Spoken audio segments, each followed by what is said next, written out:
సుమారు 1000 సంవత్సరాల క్రితం కులోత్తంగ చోళుడు తాను చేసిన బ్రహ్మహత్య పాతకాన్ని పోగొట్టుకోవడానికి ఇక్కడి ఆలయాన్ని నిర్మించాడని చెప్తుంటారు. ఆ తర్వాత కాలంలో ఎంతో మంది రాజులు ఈ ఆలయాన్ని అభివృద్ధి చేశారు. ఇక్కడ ఒక అద్భుతం ఏంటంటే వినాయక స్వామివారి విగ్రహం పెరుగుతూ వస్తుంది. ఈ విషయాన్ని అధికారులు ఆధారాలతో సహా రుజువు చేశారు.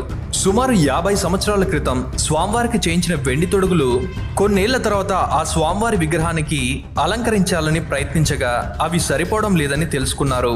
ఒక్కసారంటే ఏదో పొరపాటుగా అంచనా వేసిండొచ్చు అనుకోవచ్చు, కానీ ఇదే విషయం చాలాసార్లు జరిగింది. 1945లో ఒక భక్తురాలు స్వామివారికి చేయించిన తొడుగులు కొన్నేళ్ల తర్వాత సరిపోలేదట.